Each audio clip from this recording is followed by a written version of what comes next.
Hey class, welcome to our chapter 14 lecture about personality, theories, and assessments.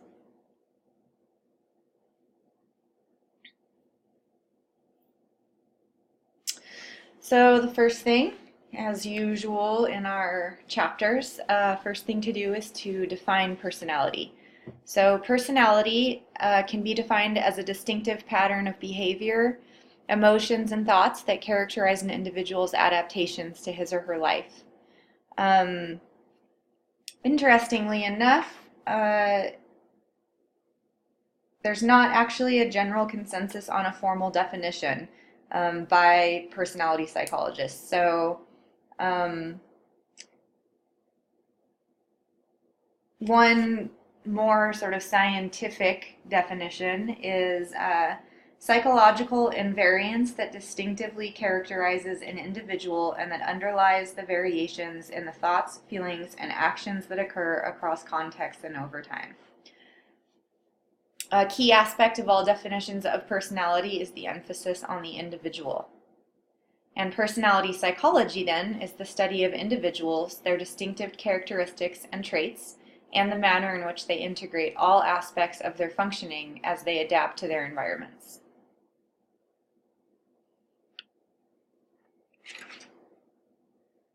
Okay, so theories of personality. The first thing we're going to talk about is trait theories. So trait theories are primarily descriptive theories in that they attempt to identify specific dimensions or characteristics that are associated with different personalities. It is important to remember that identifying and describing personality characteristics is not the same as explaining them. As with other branches of science, classification and description often precede explanation. Then we have psychoanalytic theory, and we'll talk more about that, but psychoanalytic theory is Freud. And then behavioral and social learning theories explain how personalities are shaped by interaction with the environment. Psychoanalytic theory, think Freud, think the subconscious and unconscious. And then the humanistic view is molded by our capacities for personal growth and self-actualization. So we're going to go through each of these together.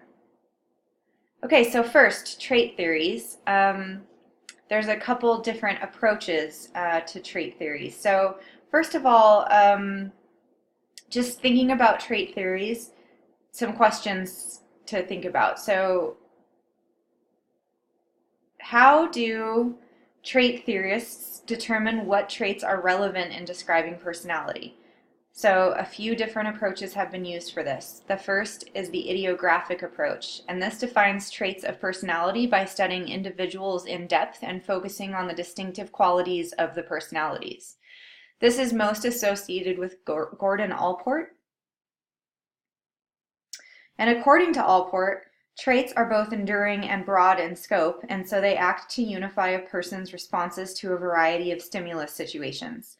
For example, a person with the trait of friendliness might be expected to be pleasant and sociable when meeting strangers, helpful and supportive on the job, and warm and sensitive when relating to family members. Allport believed that our personality traits determine our unique patterns of response to environmental events. Okay. And a nomothetic approach, this is the study of a group of people in the attempt to identify personality traits that tend to appear in clusters, and this is associated with Raymond Cattell. Okay, so more about Allport. Allport had a division of cardinal, central, and secondary traits. So a cardinal trait in his trait theory of personality is a powerful, dominating behavioral predisposition and an organizing principle in a small number of people's lives. So he didn't think that many people had a cardinal trait. When you think of cardinal trait, think of someone like Adolf Hitler, cardinal trait of hatred. Don Juan, the cardinal trait of lust. Okay, so not everybody has a cardinal trait. However, Allport does believe that everybody possesses a central trait. So this is a major characteristic, so honesty or sensitivity. And then a secondary trait. This is any of a variety of less generalized and often short-term traits that affect people's behavior in specific circumstances. Okay, sorry, let's get back to our slide here.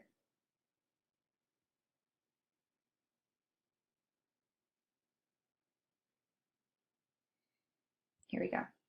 Okay, so moving on to Cattell. Okay, so Raymond Cattell took the opposite approach from Allport, studying groups of people rather than individuals. So he had the nomothetic approach, okay? He began his work by identifying certain obvious personality traits such as integrity, friendliness, and tidiness. He called these dimensions of personality surface traits, okay? He also came up with a theory that defines personality by 16 primary or source traits, each of which has a polar opposite, okay? So trusting versus suspicious is an example of that. Surface traits in Raymond Cattell's trait theory of personality, dimensions or traits that are usually obvious, such as integrity or tidiness, and that tend to be grouped in clusters that are related to source traits. Source traits are basic underlying traits that are the center or core of an individual's personality.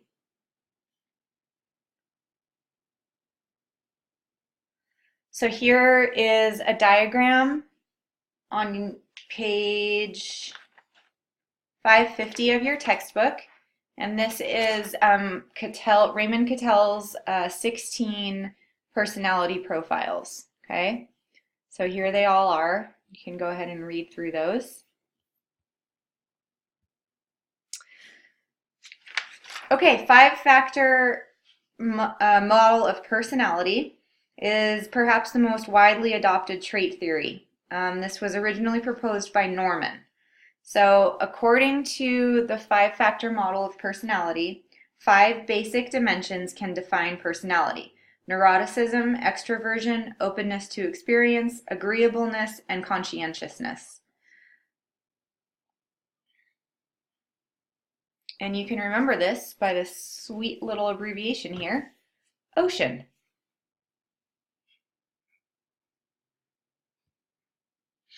So not all personality researchers agree on the names of these dimensions or on how to measure them. Most do agree that all versions of the five-factor model are useful in predicting behavior and in assisting with the diagnosis of certain psychological disorders. Okay, so let's talk a little more in depth. So we got OCEAN here, okay? Openness to experience is a personality trait characterized by the enjoyment of adventure and new ideas. Conscientiousness is a personality trait characterized by self-disciplines, responsibility, and dependability. Extroversion is an outgoing personality trait characterized by an energetic, gregarious, and positive outlook. Agreeableness is a personality trait characterized by compassion, cooperation, and good-naturedness. And neuroticism is a negative emotionality characterized by the ease and extent to which people experience negative emotions.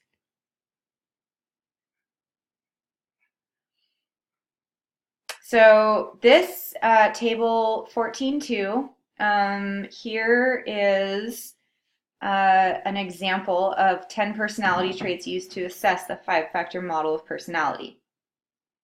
So you can do this to assess your tendencies towards the 5 factors. You can rate yourself, okay? So go through here and rate your tendencies from 1 to 7. A 1 indicates that you disagree strongly, and a 7 indicates that you agree strongly. Use a 3 or a 4 when neither agree or disagree with the trait, okay? And then you add up your score, and then you can find out which one of these traits you carry the most. Okay, figure 14.1. This is scores for neuroticism and conscientiousness by age in years, okay? So you can see conscientiousness has a pretty steady upward angle here throughout life, becoming more conscientious, and neuroticism tends to do the opposite and then sort of even out down here. Okay, so in evaluating the trait theories, these theories share a common assumption that traits may be used to explain consistencies in behavior, and they explain why people tend to react differently to the same situations. Mischel has argued that while people may possess certain enduring behavioral predispositions, they do not act with consistency from one situation to the next. So he's saying that you can't just identify the traits, you also have to take into account the environment and the situation. So there are situation-specific habits. So despite this, our tendency to be honest, happy, etc. across a variety of situations is predictable. And these theories offer no understanding of how personality develops. It's only a static view, okay? Okay, so let's talk about psychoanalytic theory. This is the most influential, most comprehensive and systematic and most widely studied personality theory of all time. And it comes to us from the Viennese physician Sigmund Freud. So some major points about psychoanalytic theory. So first of all, Freud discovered that when he hypnotized his patients and let them just speak freely, oftentimes there was a big cathartic release of emotion and then their symptoms would improve. So because of this, Freud encouraged free association. So this was a technique in which patients just relax and say whatever comes to their minds. You can think of the pictures you might have seen of patients laying out on a chair or a lounge chair or a couch and just sort of with their eyes closed and just speaking freely. That's free association. Freud believed that the unconscious mind was a huge part in behavior. So according to Freud's theory, the vast reservoir of the mind that holds countless memories and feelings that are repressed or submerged because they are anxiety-provoking. So that's what Freud thought was the big cause of a lot of the symptoms, was unresolved things happening in the unconscious mind. And then psychoanalysis is a technique developed by Freud in which an individual's revelations of normally unconscious cognitions are interpreted. Okay. Freud. Okay, so then psychoanalytic theory is a theory of personality that views people as shaped by ongoing conflicts between primary drives and the social pressures of civilized society. Freud concluded that we are biological organisms dominated by biological needs, especially sexual, which must be controlled. Freud theorized that early childhood experiences play a major role in molding personality.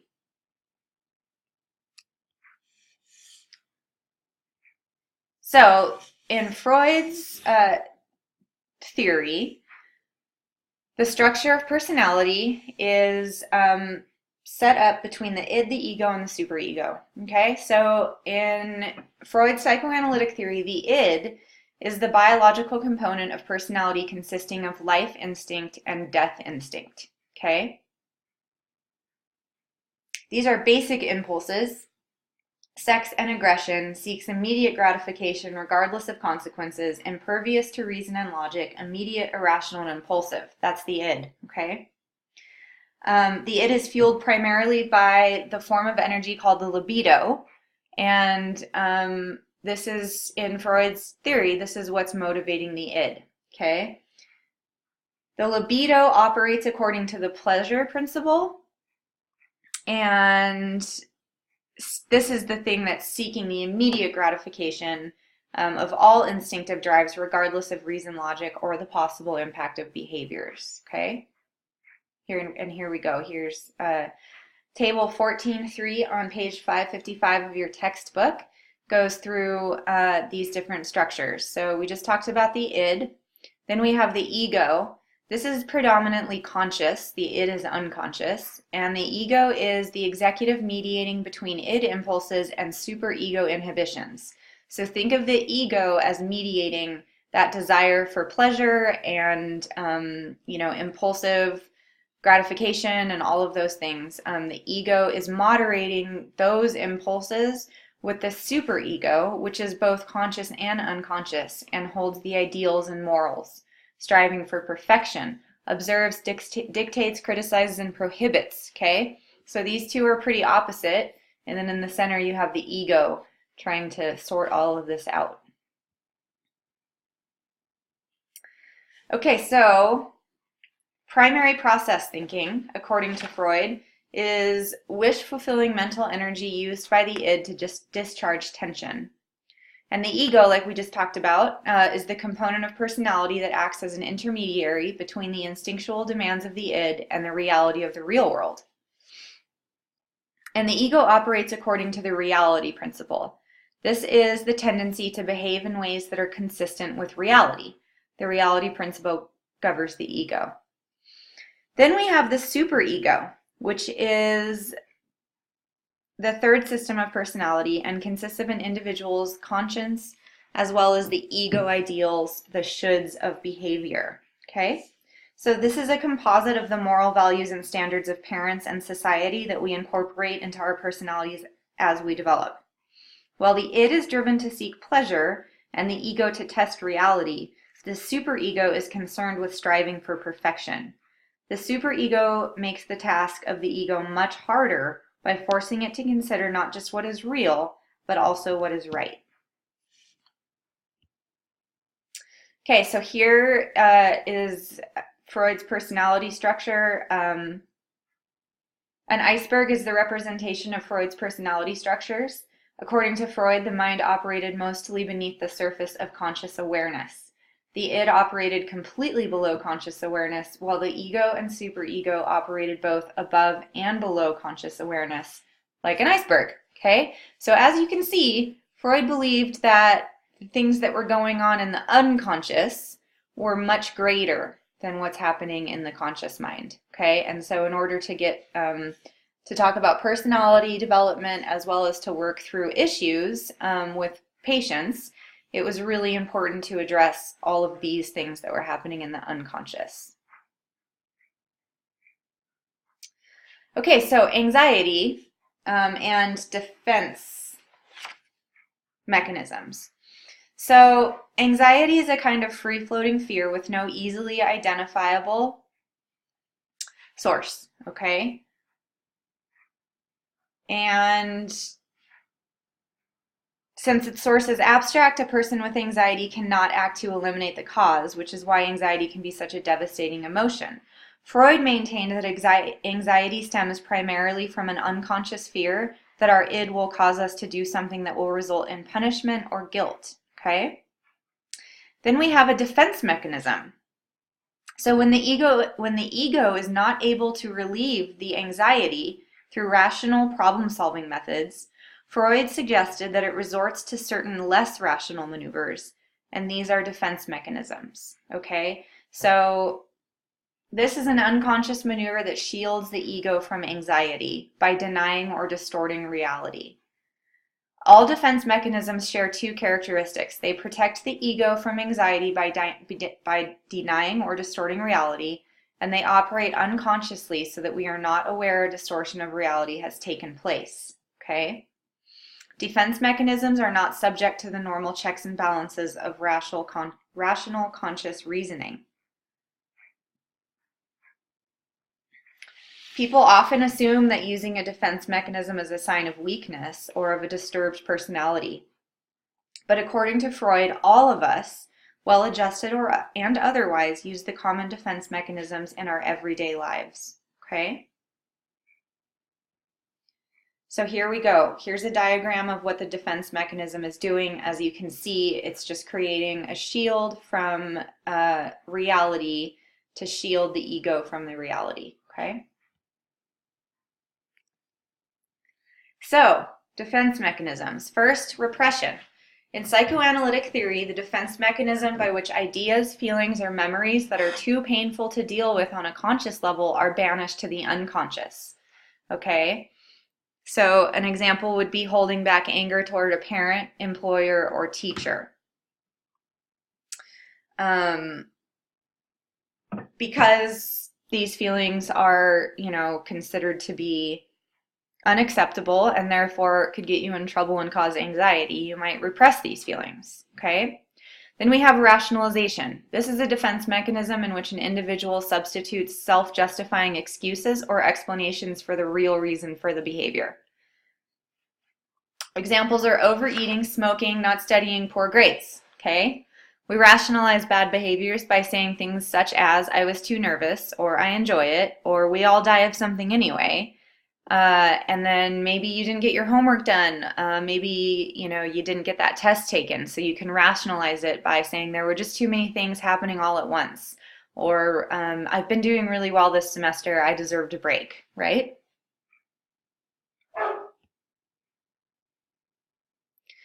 Okay, then we have projection, which is a defense mechanism in which an individual reduces anxiety created by unacceptable impulses by attributing those impulses to someone else.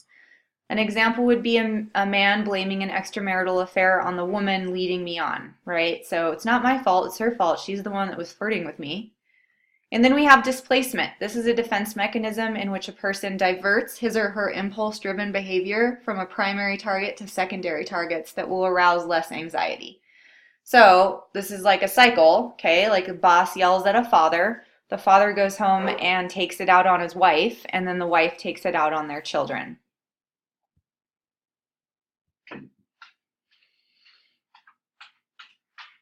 Sorry, I just have to get back to where we were. Okay. Displacement. Okay. Make sure that we're at the right place. Yeah, okay. So then we have sublimation, which is a form of displacement in which impulse-driven behaviors are channeled toward producing a socially valued accomplishment. Okay, so maybe there are sexual urges that don't feel right, so that's channeled into athletics, okay? Regression is a defense mechanism in which an individual attempts to cope with an anxiety in a situation by retreating to an earlier stage of development, okay? So, for instance, an average college student returns to his old high school classroom where he was more popular and successful.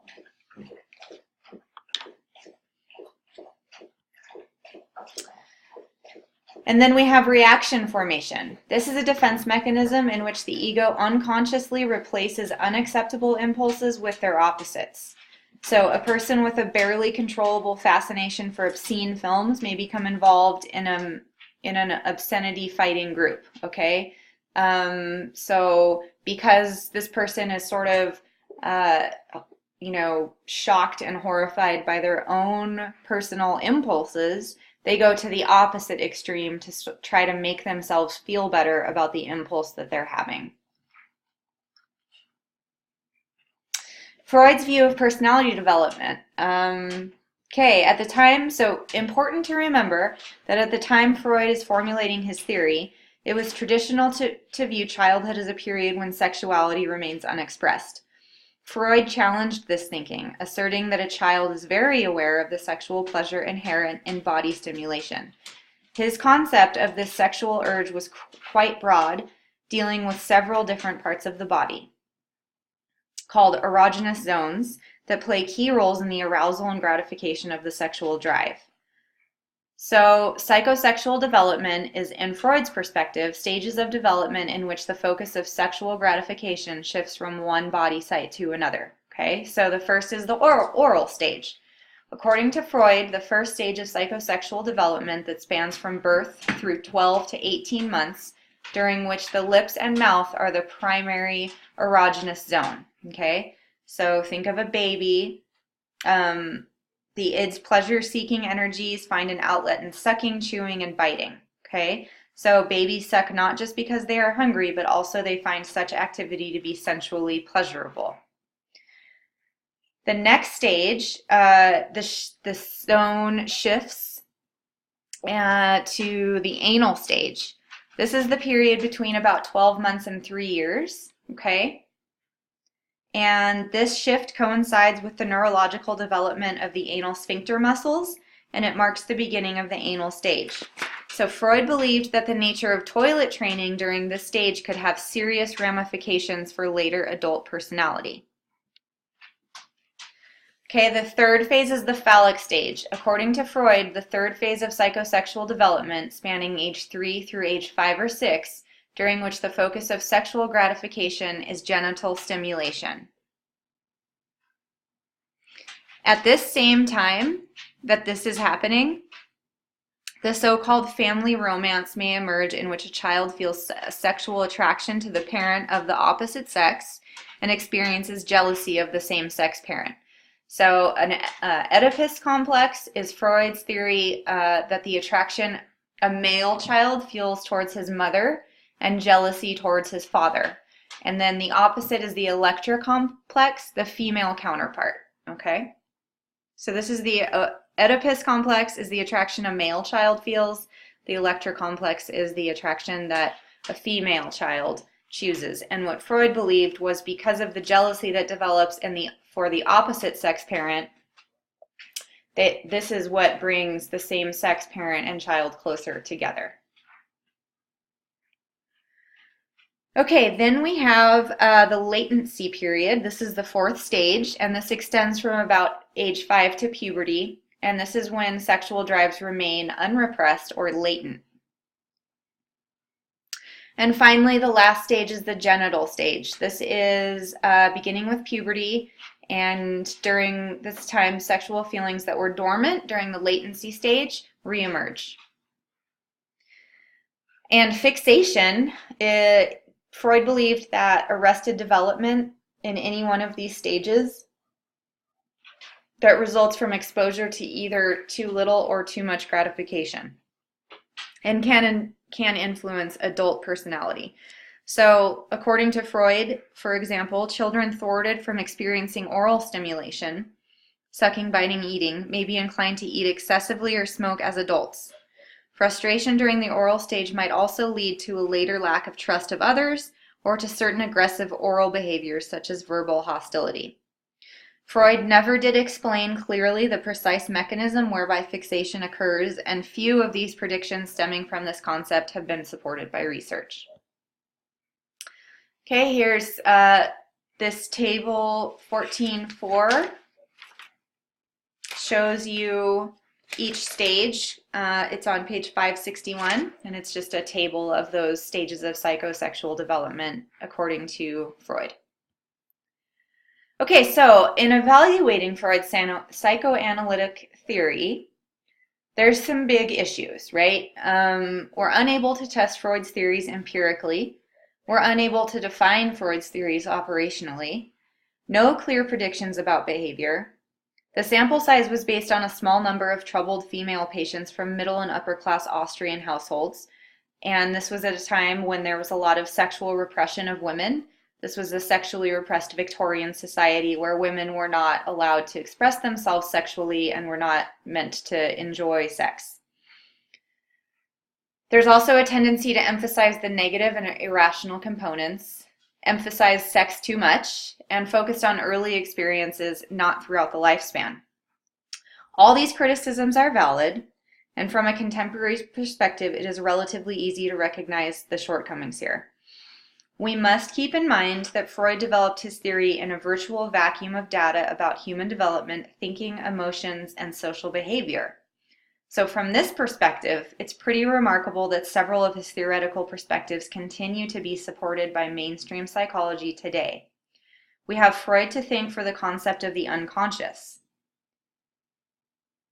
We also must credit Freud for the understanding that unresolved conflicts are central to many behavioral problems, for making sexuality from childhood through adult a legitimate topic for psychological research, and for introducing the concept of defense mechanisms. That all comes from Freud.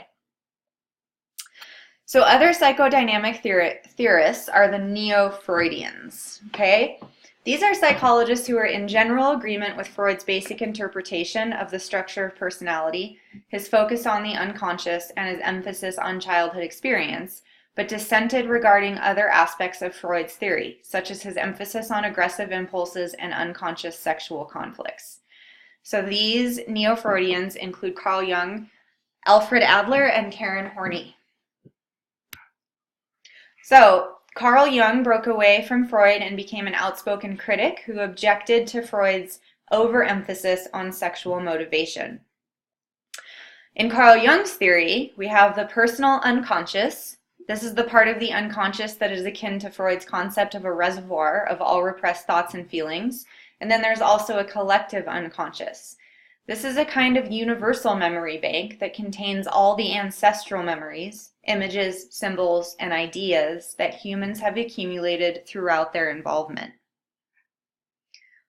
Jung used the term collective to stress that the content of this part of the unconscious mind is the same for all humans, okay? And he placed particular emphasis on archetypes, which are powerful, emotionally charged, universal images or concepts in Carl Jung's theory of the collective unconscious. These include things such as mother, which is a nurturing figure, and shadow, which Jung later equated with the universal notion of sin. Okay, one other important contribution of Jung has been incorporated into mainstream psychology, was his description of two opposite personality types, introversion and extroversion. I'm sure you've heard these. So introversion is a personality trait expressed as shyness, reclusiveness, and preoccupation with the inner world of thoughts, memories, and feelings. Extroversion is personality trait manifested by sociability, friendliness, and interest in people and events in the external world. Okay, then we have Alfred Adler. So Adler felt that Freud was mistaken in centering his theory on the concept of repressed sexual and aggression conflicts. Instead, he believed that the single most important driving force in shaping human personality is striving for perfection or superiority. Striving for superiority in Alfred Adler's Neo-Freudian theory is a universal urge to achieve self-protection through successful adaptations to life circumstances, mastering challenges, and personal growth. He also believed that there is a pitfall encountered by some individuals in the course of personality development, and this is the inability to compensate successfully for early feelings of inferiority. And this could lead to an inferiority complex, an exaggerated sense of personal incompetence and weakness. So Adler theorized that all people acquire feelings of inferiority early in childhood as a result of being small and having limited knowledge and being so dependent on an adult. He suggested that we learn to compensate and overcome this perceived inferiority by striving to bolster our self-sufficiency. But for those who don't get out of that, that's where the term inferiority complex comes from. They don't ever grow out of that feeling of inferiority. Okay, and then we have Karen Horney, who did not believe that sex and aggression were the primary determinants of personality, and also disagreed with Freud's concept of penis envy.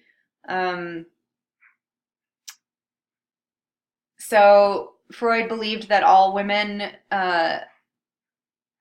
and young girls had this envy of not having a penis, and this could later in life be the source of a woman's jealousy of the power men held. Okay, and then one of her greatest contributions is the theory of neurosis. Horney believed that neurosis was a continuous process occurring sporadically throughout one's lifetime.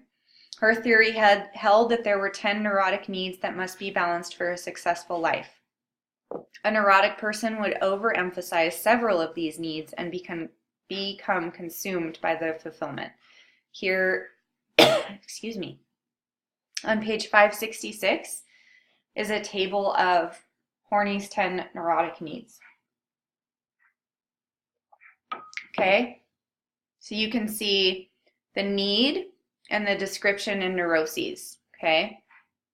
So the need for affection can lead to a neurotic behavior of an excessive desire to be liked and to please others, so on and so forth. Okay, and then we have the humanistic theories of personality. Humanistic encompasses the following. A primary motivation for behavior comes from each person's strivings to develop, change, and grow in pursuit of full realization of human potential. Humanists collectively reject the notion that personalities are significantly influenced by the kinds of basic impulses postulated by Freud and his followers, and the theories tend to be phenomenological, emphasizing a subjective view of reality as seen from the individual's own frame of reference. First, we have Carl Rogers. And Carl Rogers really saw the inherent potential for good in each of us and believed that the most enduring driving force in people's lives is their constant striving towards self-fulfillment and the realization of their own unique potential. This striving was a positive, constructive force motivating us to engage in healthy behaviors that enhance our sense of self. And central to Rogers' theory was the concept of self. Who am I, and how can I become myself? Rogers maintained that we derive a self-concept or image of ourselves which determines how we perceive and respond to the world. He believed that the key to healthy adjustment and happiness is a consistency or congruence between our self-concept and our experiences. So the ideal self versus the real self.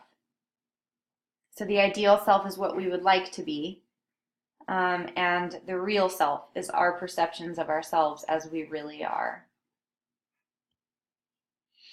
Okay, then we have Maslow. Abraham Maslow emphasized people's positive strivings towards intimacy, joy, love, a sense of belonging, self-esteem, and fulfillment of their highest potential. And there is a hierarchy of needs that motivates us. When our basic needs for food, warmth, and security are met, we are then motivated toward higher needs. Okay? Love, self-esteem, and for some, self-actualization is our highest potential. So here we have Maslow's hierarchy of need structure. So as you can see, the most basic needs here on the bottom, these need to be met in order to climb up this pyramid, okay? You can't reach self-actualization if you don't have food, shelter, oxygen, right? These are very basic needs. So these things have to be there, and then it gets more and more sort of building up to self-actualization, okay?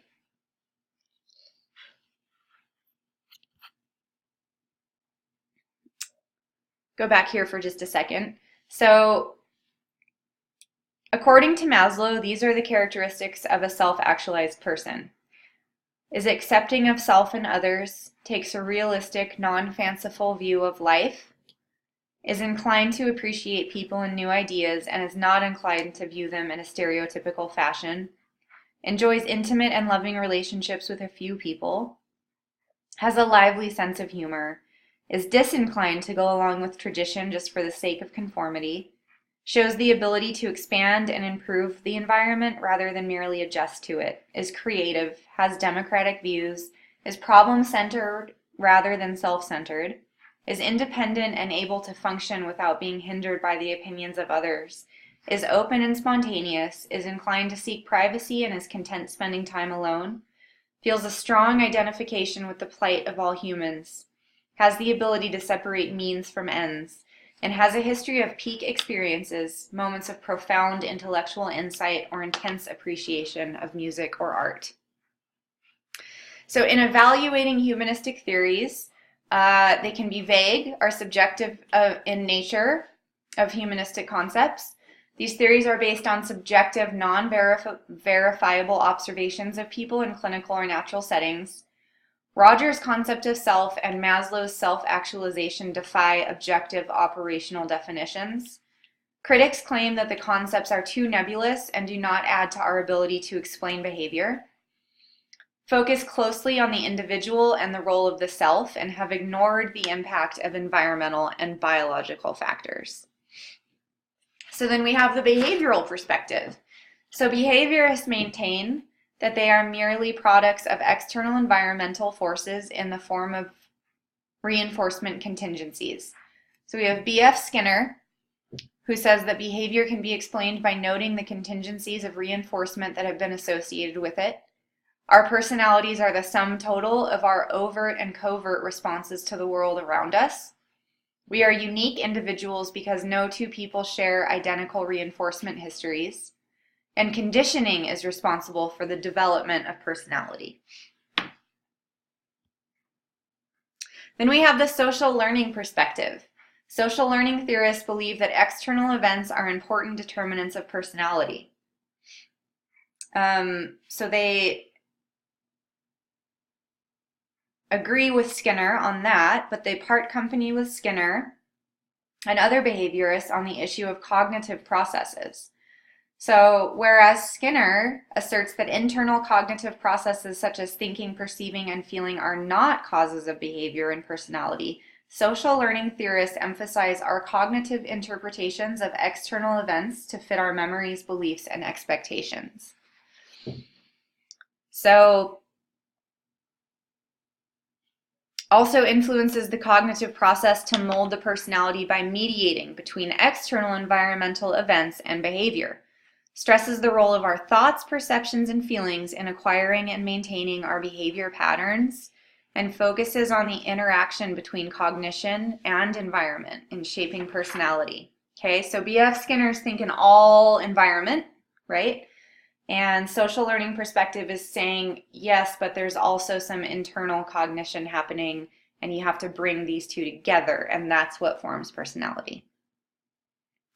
And then we have Bandura's social cognitive perspective. So Albert Bandura, observational learning and modeling is acquire cognitive representations of the behaviors of others, which may then serve as models for our own actions, and our observations of which behaviors are rewarded and which are punished or ignored provide us with many cognitive representations. So children who observed aggressive behavior were more likely to act aggressively when placed in the same situation. And then we have reciprocal determinism. So according to Albert Bandura, this is the principle that individual behaviors, and thus personalities, are shaped by the interaction between cognitive factors and environmental factors. So again, just putting a name to that.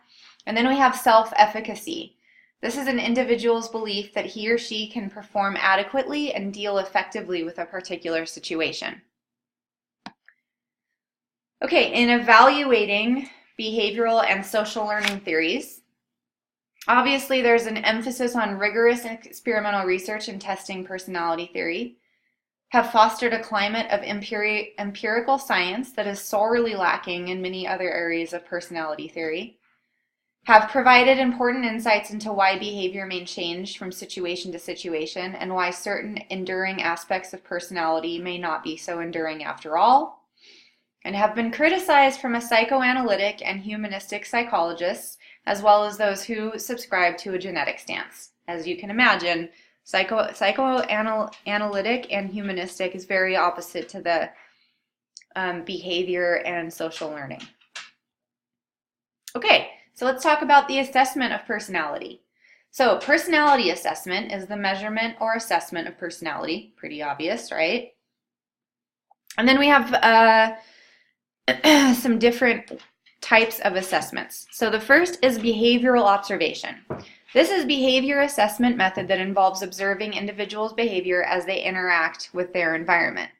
So for instance, if you notice that a classmate always sits alone and appears flustered when a question is directed his way, you probably infer that he is shy and withdrawn.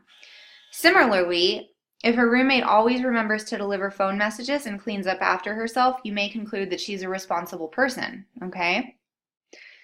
Obviously, this isn't 100% reliable, right? Because sometimes what we see on the outside isn't necessarily always true. So this can lead us to make erroneous assumptions about people. Then we have interviews. An interview is probably everyone in this class has at some time done an interview for something. And an interview is a method used in psychological studies in which an individual is asked questions. It may be informal and unstructured or highly structured. An important advantage in interviews is flexibility. The interview can clarify confusing questions, establish rapport with an interviewee to encourage more candid responses, and can delve into various areas of personality. The limitations: it's impossible to quantify answers. Interviewers' personal style may influence a subject's responses, right? If you can tell what you're saying isn't going well, you might change that. And an interviewer's impressions and inferences are subject to observer bias. So again, that same thing of what you see in somebody, that bias that you create in your mind, that might not be true. Okay, then we have a paper and pencil questionnaire. This is, in personality testing, an objective self-report inventory designed to measure scientifically the variety of characteristics or traits that make up personality. So asking subjects to rate as true or false a collection of statements about their thoughts, feelings, and behaviors. Examples include the Minnesota Multiphasic Personality Inventory 2, the MMPI 2, and the California Psychological Inventory. So the MMPI is one of the best known and widely used objective personality inventories. It was originally designed to help diagnose and classify persons with behavioral disorders, and originally it consisted of 566 true or false statements. The current revision is the MMPI-2 and MMPI-2-RF. And it contains 10 clinical scales designed to measure such conditions as depression, social introversion, schizophrenia, paranoia, and psychopathic personality. It includes 4 validity scales designed to assess whether subjects have falsified or faked their responses, and is still widely used for diagnosing behavioral disorders. This is a table that's on page 577. And this is the scales and descriptions of the MMPI-2, okay? Okay, then we have projective tests. These are personality tests that consist of loosely structured, ambiguous stimuli that require the subject's interpretation. There's no obvious correct answer, and it's subject to wide interpretation. So a good example would be a Rorschach inkblot test. This is commonly used projective test in which the subject is asked to examine 10 cards showing ink blots and say what they look like or bring to mind. This was developed in 1921 by Hermann Rorschach, and it's got highly complex scoring, subject to subjective interpretations, even between highly skilled examiners. Okay, there you go. There's an example of an ink blot. So in an ink blot test, you'd have 10 of these images. What do you see? And then they would analyze that from there, okay? Then we have a thematic perception test, which is a projective test for personality assessment in which the subject is shown cards depicting various scenes and is asked to describe what is happening in each scene. It consists of 30 cards that depict various scenes and 1 blank card. All of the pictures are vague and ambiguous, and subjects are shown the cards one at a time and asked to describe what is going on in each scene, what the characters are thinking and feeling, what led up to the portrayed situation, and what the outcome will be. And there you go. There's an example of what a card in a TAT test might look like. So you'd be asked to describe that situation, what's going on, what's the outcome. Okay. And that's it for this week's lecture. So have a really good week. Check your discussion question. And that's all I got. Take care.